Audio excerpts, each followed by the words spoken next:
Welcome to Krishna academy. Krishna academy में आपका स्वागत है। एसएससी जीडी के प्रीवियस ईयर जीएस और जीके क्वेश्चन से रिलेटेड जो एक सीरीज हमने शुरू की है, जिसमें हमने आपको पिछली वीडियो में क्वेश्चन नंबर 140 तक अर्थात यानी क्लास 6 में आपको क्वेश्चन नंबर 140 तक बताया गया था। उसके आगे क्वेश्चन हम इस वीडियो में बताएंगे। अपना टाइम वेस्ट ना करते हुए शुरू करते हैं। क्वेश्चन नंबर 141, मोहिनीअट्टम निम्नलिखित में से किस राज्य से संबंधित एक शास्त्रीय नृत्य शैली है? अर्थात मोहिनीअट्टम किस राज्य का एक शास्त्रीय नृत्य है?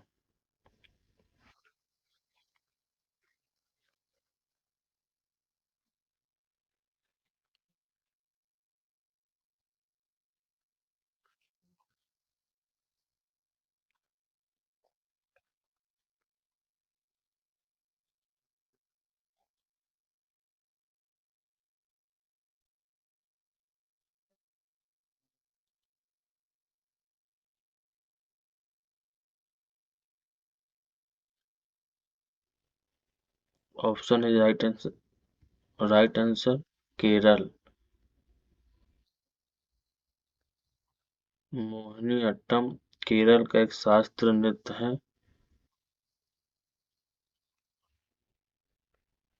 मोहिनीअट्टम केरल का एक शास्त्रीय नृत्य है। आपको बता दें कि भारत में कुल 8 शास्त्रीय नृत्य हैं। भारतनाट्यम तमिलनाडु का शास्त्रीय नृत्य है। कथकली केरल का शास्त्रीय नृत्य है। कथक उत्तर भारत का शास्त्रीय नृत्य है।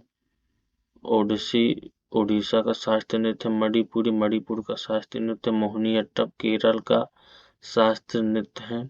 कुचिपुड़ी आंध्र प्रदेश का शास्त्रीय नृत्य है और सत्रिया असम का शास्त्रीय नृत्य है।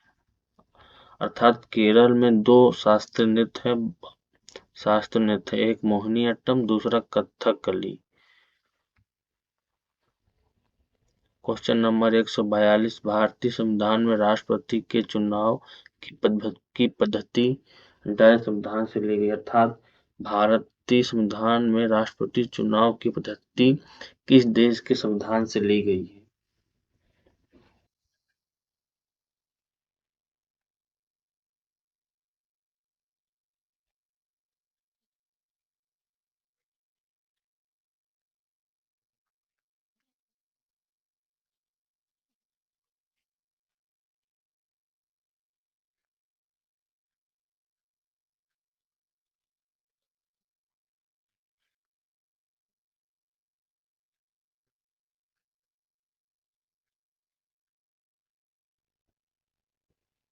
Option A is right answer, Irish के संविधान से।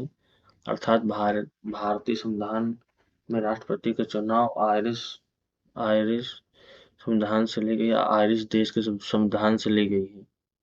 आपको बता दें कि ब्रिटेन के संविधान से संसदीय शासन पद्धति, विधि का शासन, विधायी प्रक्रिया और एकल नागरिकता और मंत्रिमंडल प्रणाली ली गई है। संयुक्त राज्य अमेरिका के संविधान से मूल अधिकार, न्यायपालिका की स्वतंत्रता, न्यायिक पुनरावलोकन का सिद्धांत, उपराष्ट्रपति का पद,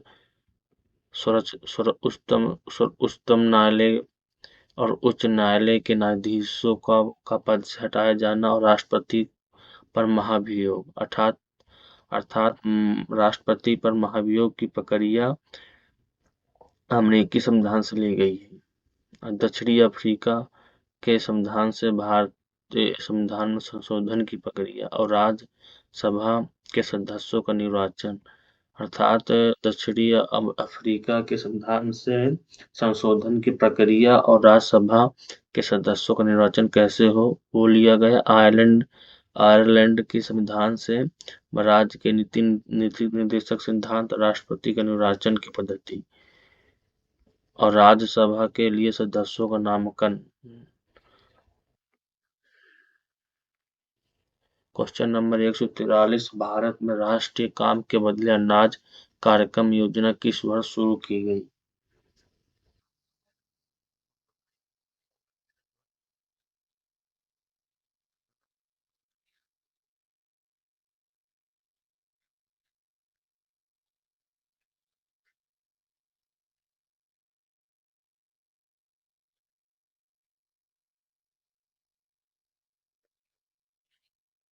option C is right answer. 2004 में 2004 में भारत में राष्ट्रीय काम के बदले अनाज कार्यक्रम का उद्घाटन हुआ।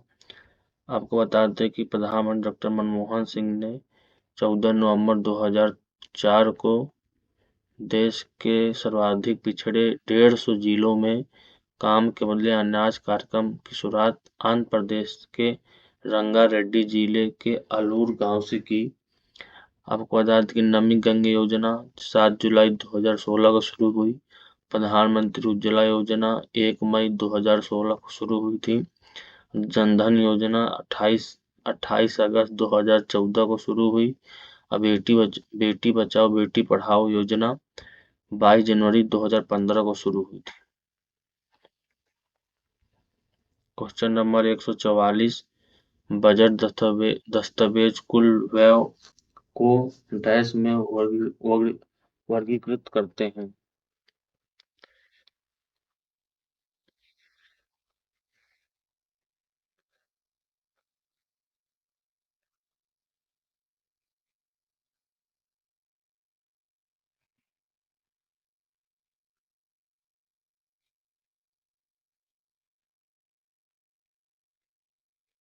Option D is right answer. योजना एवं गैर योजनागत व्यय अर्थात बजट दस्तावेज कुल व्यय को योजना और गैर योजनागत व्यय में वर्गीकृत करते हैं। क्वेश्चन नंबर 145, स्वतंत्रता के बाद भारत ने डैश में अपनी पहली पंचवर्षीय योजना शुरू की। अर्थात स्वतंत्रता के बाद भारत ने कब पहली पंचवर्षीय योजना शुरू की।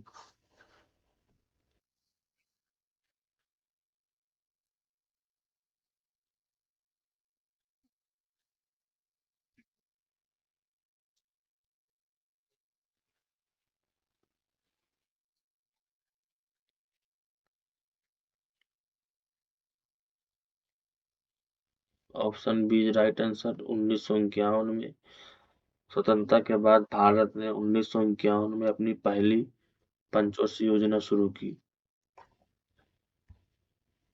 प्रथम पंचवर्षीय योजना 1951 से 1956 के बीच, इसे हैरोल्ड डोमर मॉडल भी कहते हैं। द्वितीय पंचवर्षीय योजना 1956 से 1961 पीसी महालनोबिसा के नेतृत्व में शुरू हुई। तृतीय पंचवर्षीय योजना 1961 से 1966 के बीच।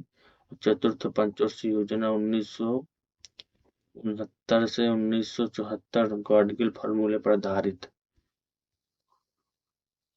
क्वेश्चन नंबर 146, गांधी ऋण समझौते पर किस वर्ष हस्ताक्षर किए गए थे।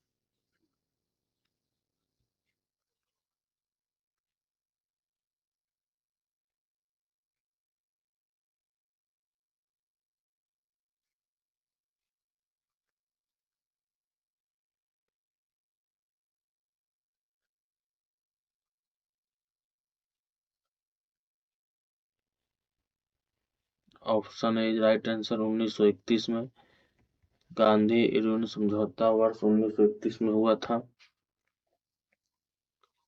गांधी ऋण समझौता, जिसे दिल्ली समझौता के नाम से भी जाना जाता है, इस समझौते पर 5 मार्च 1971 को हस्ताक्षर हुआ।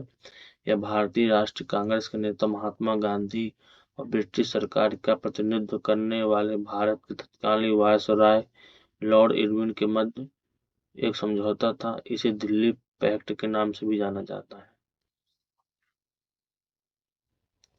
क्वेश्चन नंबर 147, भारतीय संविधान में अप्रत्यक्षता उन्मूलन प्रावधान का उल्लेख है।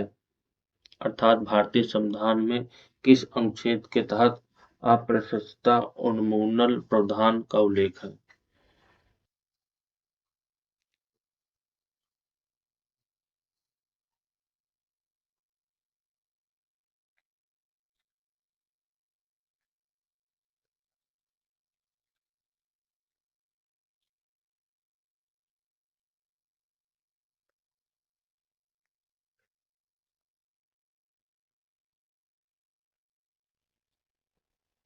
Option B right answer. अनुच्छेद 17, अर्थात भारतीय संविधान में अनुच्छेद 17 के अनुसार अस्पृश्यता उन्मूलन प्रावधान है। आपको बताएं कि अनुच्छेद 14 विधि के समझ समानता, अनुच्छेद 32 जब किसी नागरिक को किसी भी मौलिक अधिकार का उल्लंघन किया जाता है तो उस व्यक्ति को अपने अधिकारों को लागू करने के लिए सीधे सर्वोच्च न्यायालय जाने का अधिकार। अनुच्छेद 19 इसके तहत सभी नागरिकों को कुछ अधिकारों की गारंटी मिलती है जो इस प्रकार है। वाक में अभिव्यक्ति की स्वतंत्रता अर्थात उसे बोलने की और अपनी अभिव्यक्ति को व्यक्त करने की स्वतंत्रता, शांतिपूर्वक सम्मेलन में भाग लेने की स्वतंत्रता था, वो किसी भी सम्मेलन में भाग ले सकता है। संगम या संघ बनाने का अधिकार अर्थात वो संघ भी बना सकता है। भारत के संपूर्ण क्षेत्र में आवाज संचरण की स्वतंत्रता अर्थात भारत के संपूर्ण क्षेत्र में अबाध रूप से अर्थात बिन रोके टोके घूम सकता है। भारत किसी भी क्षेत्र में निवास करने के अधिकार अर्थात भारत के संपूर्ण क्षेत्र में कहीं भी रह सकता है और व्यवसाय आदि सुनता है, वो कहीं भी व्यवसाय कर सकता है। अनुच्छेद 148 मोहन बागान एथलेटिक क्लब किस शहर में स्थित है?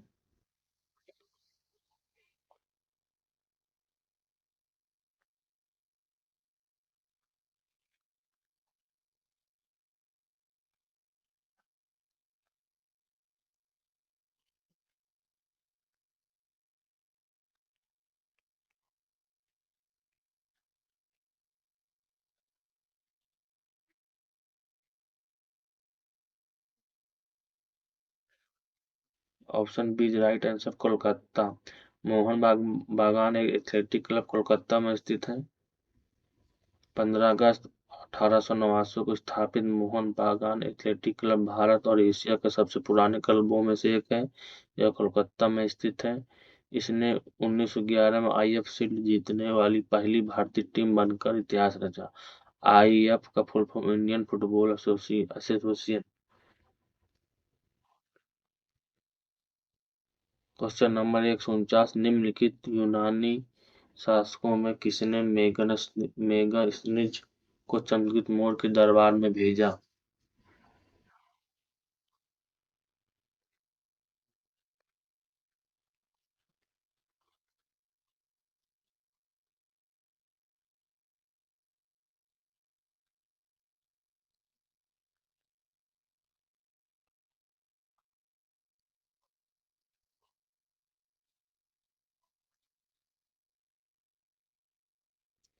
Option is right answer, question Nicator.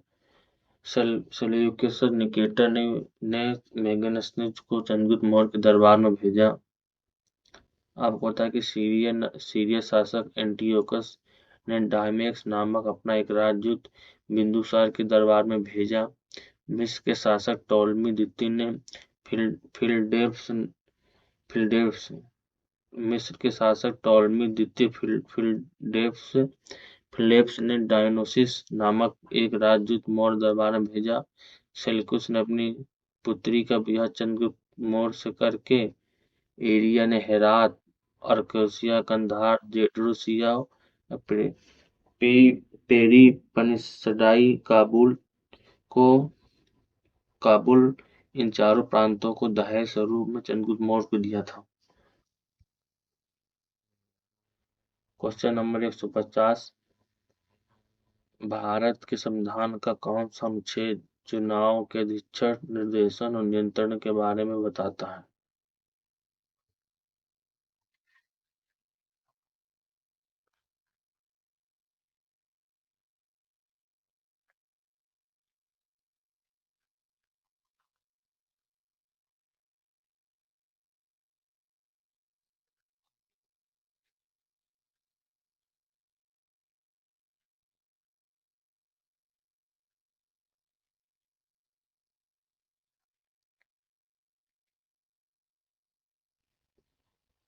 Option A is right answer, अनुच्छेद 324।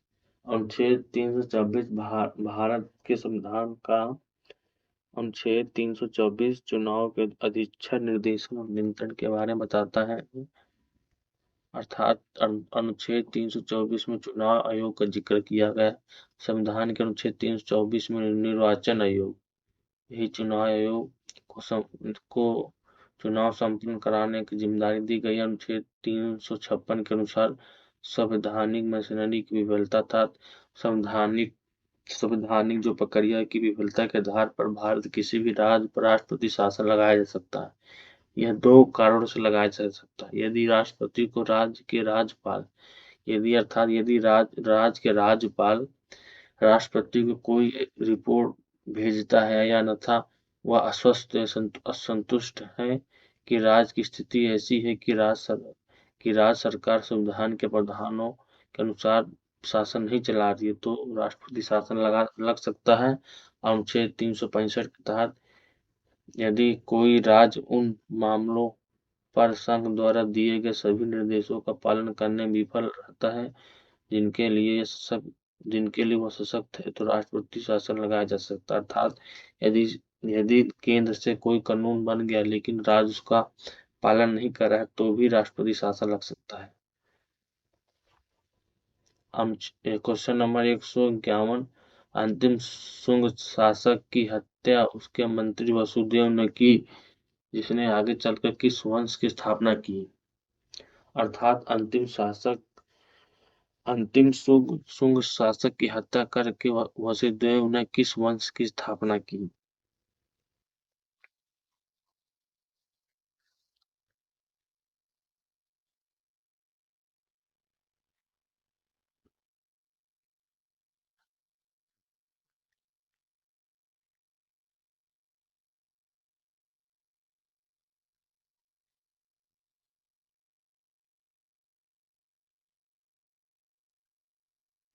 ऑप्शन बी राइट आंसर, कड़वंश। वसुदेव ने कड़वंश की स्थापना की। आपको बता दें कि शुंग वंश के अंतिम शासक देवभूति की हत्या कर दी गई और वसुदेव द्वारा कड़वंश नामक नया राजवंश की स्थापना की गई। वसुदेव देवभूति के मंत्री थे। कड़वंश की जानकारी के लिए सर्वाधिक महत्वपूर्ण स्रोत बाणभट्ट का हस्तचरित्र है। इस वंश के अंतिम राजा सुशर्मा की हत्या सिमुक ने कर दी और सातवाहन वंश की स्थापना की। अर्थात कर्ण वंश के अंतिम शासक सुशर्मा की हत्या सिमुक ने कर दी और उसने सातवाहन वंश की स्थापना की। क्वेश्चन नंबर 152, भारत के संविधान की प्रस्तावना में निम्नलिखित में से कौन सा शब्द सम्मिलित नहीं है।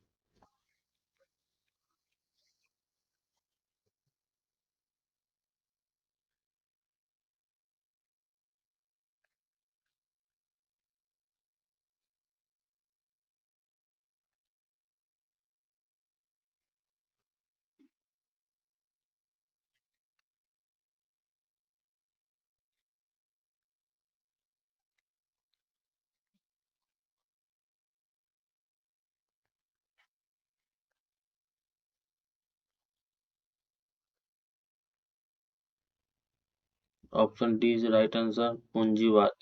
अर्थात भारतीय संविधान में पूंजीवाद शब्द का उपयोग नहीं किया गया है। आपको बता दें कि हमारे भारतीय संविधान की प्रस्तावना में क्या लिखा गया। हम भारत के लोग भारत को एक संपूर्ण प्रभुत्व संपन्न, प्रभुत्व समाजवादी, पथनिरपेक्ष, लोकतंत्रात्मक गणराज्य बनाने के लिए और इसके समस्त नागरिकों को सामाजिक, आर्थिक और राजनीतिक न्याय, विचार, अभिव्यक्ति, विश्वास, धर्म, उपासना की स्वतंत्रता, प्रतिष्ठा, अवसर की समानता, समता प्राप्त कराने के लिए तथा उन सब में व्यक्ति की गरिमा और राष्ट्र की एकता तथा अखंडता सुनिश्चित करने वाली बंधुता बढ़ाने के लिए दृढ़ संकल्पित होकर अपनी इस संविधान सभा में दिनांक 26 नवंबर 1949 इसको द्वारा संविधान को अंग्रेज अधिनियम आत्मर्पित करते हैं। प्रस्तावना संविधान के परिचय तो भूमिका को कहते हैं। भारतीय संविधान की प्रस्तावना पंडित जवाहरलाल नेहरू द्वारा पेश किए गए उद्देश्य प्रस्ताव पर आधारित है। 44वें संविधान संशोधन अधिनियम 1976 द्वारा इसमें समाजवादी, पथनिरपेक्ष और अखंडता जैसे शब्दों को जोड़ा गया। क्वेश्चन नंबर 153, निम्नलिखित में से कौन सा स्मारक खिलजी राजवंश द्वारा बनवाया गया?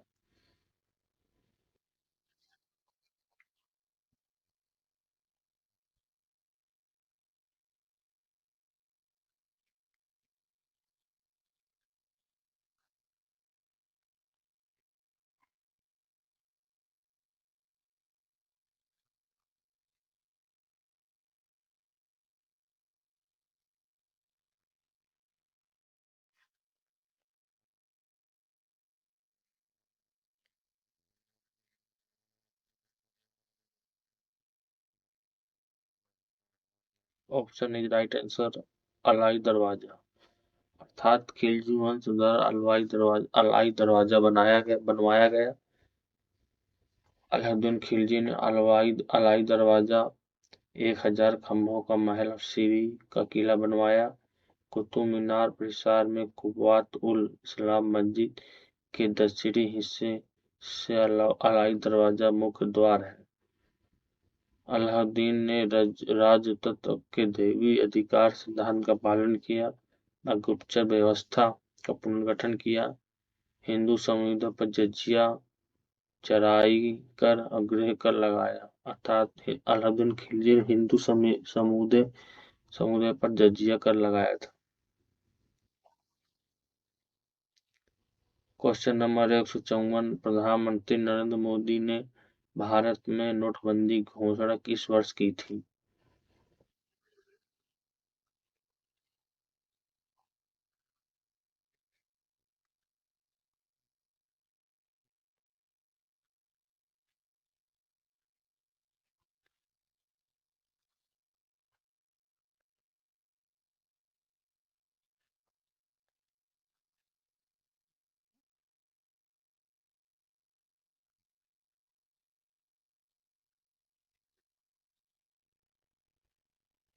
Option C is right answer, 2016 में।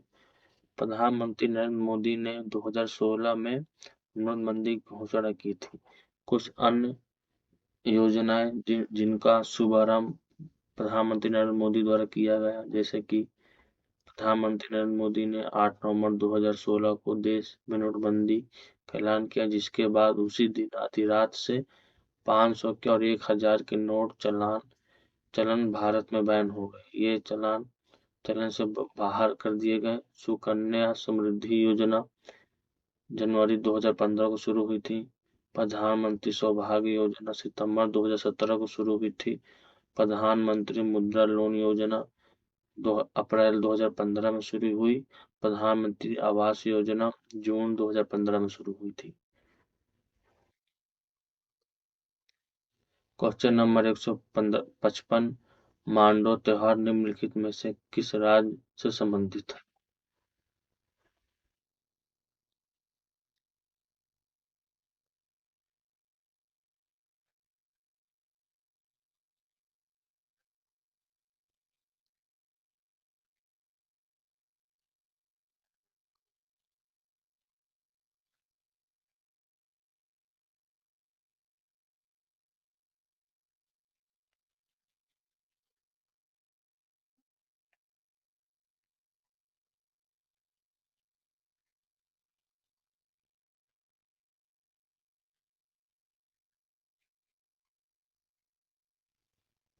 Option B right answer, Goa. Mando त्योहार का संबंध गोवा से है। आपको बता दें कि नुआखाई कृषि उत्सव उड़ीसा में मनाया जाता है। आदि पिरको उत्सव तमिलनाडु में मनाया जाता है। बोनलू महोत्सव तेलंगाना में मनाया जाता है। कम्बाला पर्व कर्नाटक में मनाया जाता है।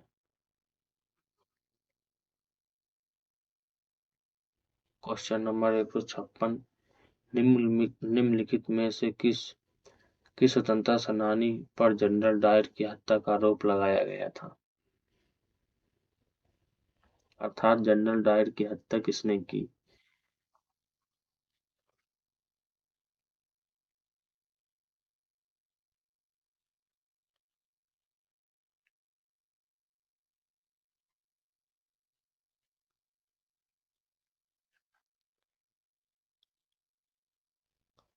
Option C right answer Udham Singh. Udham Singh पर जनरल डायर की हत्या का आरोप लगाया गया। ऊधम सिंह का जन्म 26 दिसंबर 1899 को पंजाब के संगरूर जिले में हुआ था। जब 13 अप्रैल 1919 को नरसंहार हुआ, अर्थात 13 अप्रैल 1919 को जब जलियांवाला बाग हुआ था तब वो वहीं पे थे। नरसंहार से वो बहुत प्रभावित हुए। 13 मार्च 1940 को Michael O'Dwyer East India Association और सेंट्रल एशियन सोसाइटी की एक बैठक में भाग ले रहे थे, जिसमें ऊधम सिंह भी शामिल थे। बैठक खत्म होते ही ऊधम सिंह ने जनरल डायर को गोली मारकर हत्या कर दी। जलियांवाला बाग नरसंहार के बाद रविन्द्रनाथ टैगोर ने अपनी नाइटहुड की उपाधि और महात्मा गांधी ने कैसर हिंद की उपाधि त्याग दी। क्वेश्चन नंबर 157, बाबर ने निम्न में से किस वर्ष दिल्ली के सुल्तान को हराकर दिल्ली और आगरा पर कब्जा कर लिया?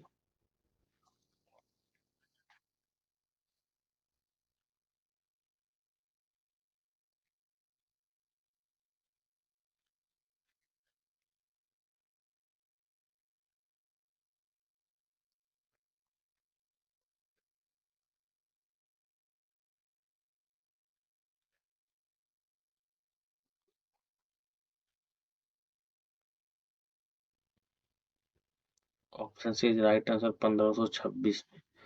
1526 में अर्थात पानीपत के प्रथम युद्ध में बाबर ने दिल्ली के सुल्तान इब्राहिम लोदी को हराकर दिल्ली और आगरा पर कब्जा कर लिया। 1526 में बाबर ने पानीपत में इब्राहिम लोदी को हराकर दिल्ली और आगरा पर कब्जा कर लिया। इसे ही पानीपत की प्रथम लड़ाई कहते हैं। बाबर को दौलत खान लोधी ने इब्राहिम लोदी को हराने के लिए आमंत्रित किया था। पानीपत का युद्ध बाबर इब्राहिम लोदी की सेनाओं के बीच हुआ। पानीपत की युद्ध बाबर ने युद्ध जीता और उसके सैनिकों ने दिल्ली और आगरा दोनों पर कब्जा कर लिया और मुगल साम्राज्य की स्थापना की। क्वेश्चन नंबर 158, किस श्रेणी को उच्च एशिया की रीढ़ के रूप में जाना जाता है? अर्थात किस श्रेणी को उच्च एशिया की रीढ़ कहा जाता है?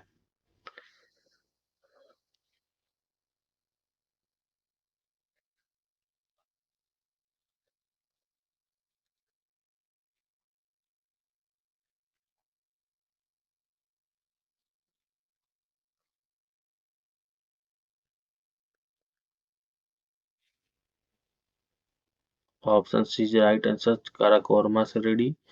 काराकोरम श्रेणी को उच्च एशिया की रीढ़ कहा जाता है। आपको बता दें काराकोरम श्रेणी को उच्च एशिया की रीढ़ कहा जाता है। इसी श्रेणी भारत की सर्वोच्च पर्वत चोटी केटू या गॉडविन ऑस्टिन स्थित है।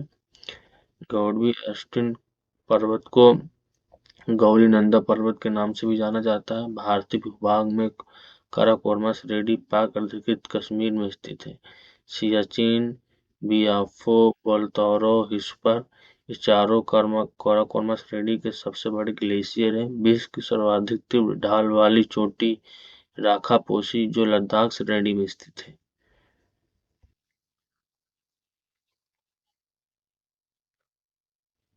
Question number 159, poverty and un British rule in India नामक पुस्तक के लेखक कौन हैं?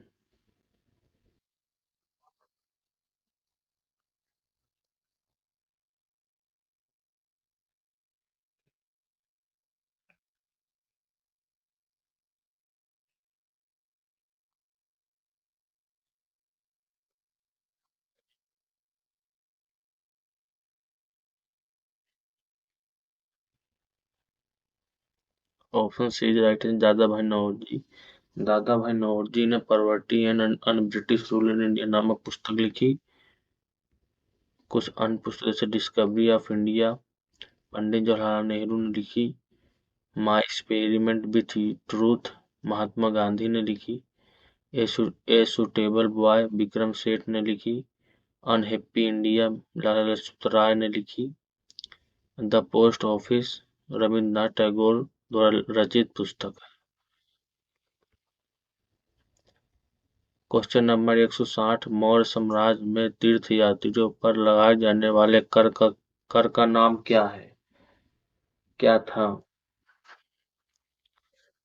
यानी मौर्य साम्राज्य में जब तीर्थ यात्रियों पर जो कर लगाया गया उसे क्या कहते थे?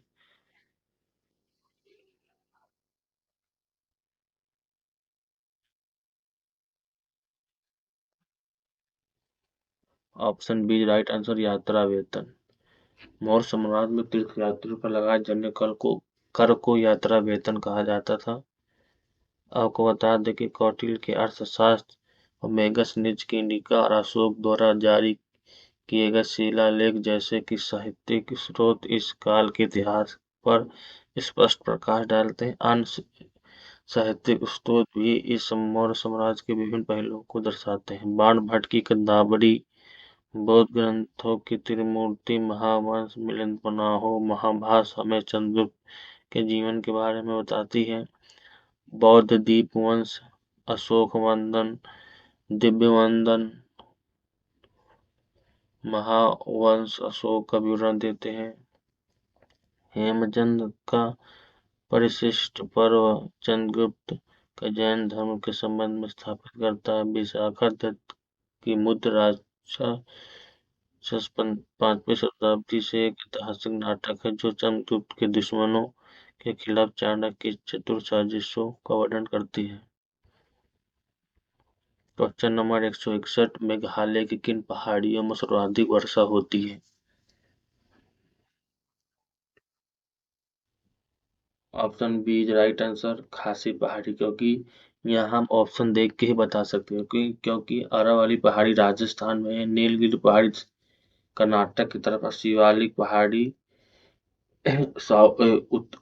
उत्तर में, उत्तर की तरफ आपका उत्तराखंड, हिमाचल, उत्तर प्रदेश यहाँ पर स्थित एक पहाड़ी है जो हिमालय की हिमालय की सबसे निचलतम सीमा है।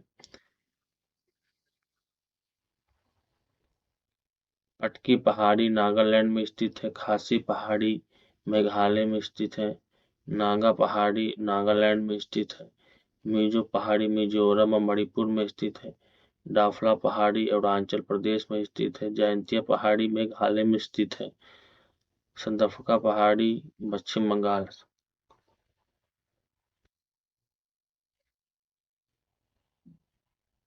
क्वेश्चन नंबर 162 कौन सा देश त्रिपुरा को पश्चिम उत्तर दक्षिण से घेरता है?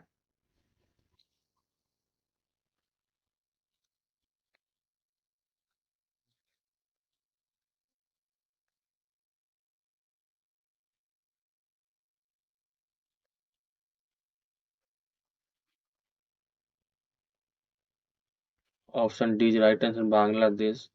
बांग्लादेश त्रिपुरा को पश्चिम उत्तर दक्षिण से घेरता है, अर्थात बांग्लादेश की सीमा त्रिपुरा से पश्चिम उत्तर दक्षिण तीनों तरफ से लगती है। बांग्लादेश की सीमा पश्चिम बंगाल, मेघालय, मिजोरम, त्रिपुरा, असम से लगती है। चीन की सीमा लद्दाख से, हिमाचल प्रदेश से, उत्तराखंड से, सिक्किम से और अरुणाचल प्रदेश से लगती है। पाकिस्तान की सीमा गुजरात, राजस्थान, पंजाब, जम्मू कश्मीर और लद्दाख से लगती है। नेपाल की सीमा उत्तराखंड, उत्तर प्रदेश, बिहार, पश्चिम बंगाल, सिक्किम से लगती है। म्यांमार की सीमा अरुणाचल प्रदेश, नागालैंड, मिजोरम, मणिपुर, भूटान की सीमा पश्चिम बंगाल, सिक्किम, असम और अरुणाचल प्रदेश से लगती है। क्वेश्चन नंबर 163 अवध पर अंग्रेजों ने डैश में कब्जा कर लिया, अर्थात अवध पर अंग्रेजों ने कब किस वर्ष कब्जा किया?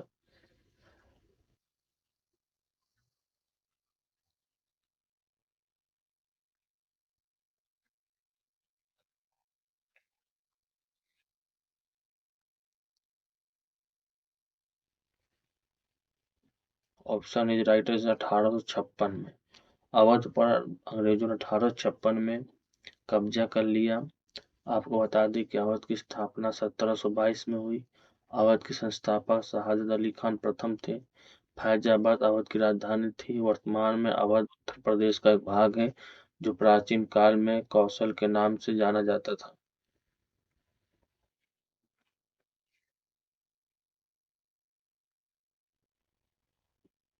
क्वेश्चन नंबर 164, निम्नलिखित में से किस त्योहार को त्योहारों का त्योहार भी कहते हैं?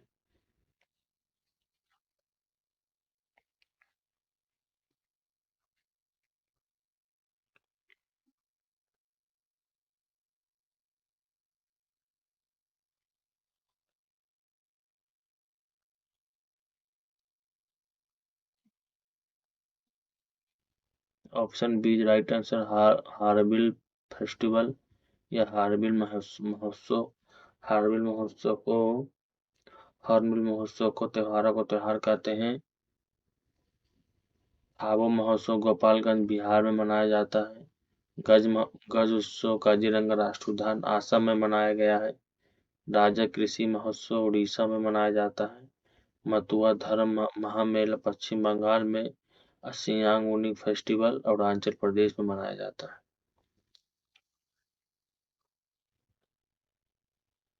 क्वेश्चन नंबर 165, निम्नलिखित में से किस वर्ष बम्बई में पहली सूती कपड़ा मिल स्थापित की गई? अर्थात किस वर्ष पहली सूती कपड़ा मिल स्थापित की गई, वो भी बम्बई में?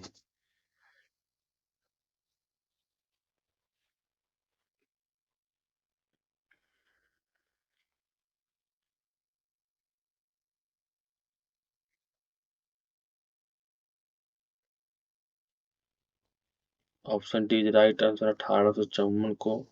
वर्ष 1854 को मुंबई में पहली सूती कपड़ा मिल स्थापित की गई। आपको बताएं कि spinning and weaving company Bombay Bharat में स्थापित होने वाली पहली कपास मिल थी, जो 7 जुलाई 1854 को तारादेव में कवाजी नानाभाई डावर और उनके सहयोगियों द्वारा स्थापित की गई। कंपनी को सर विलियम फेयरबैम द्वारा डिजाइन किया गया। भारत की पहली कपास मिल 1818 में कोलकाता के पास फोर्ट ग्लस्टर में स्थापित की गई, लेकिन वह विफल रही। भारत में दूसरी कपास मिल की स्थापना केजीएन डाबर ने 1854 में की थी। इसका नाम Bombay spinning and weaving company रखा गया। अहमदाबाद को भारत का मैनचेस्टर भी कहते हैं। इस वीडियो में इतना ही, मिलते हैं नेक्स्ट वीडियो में। जय हिंद, जय भारत।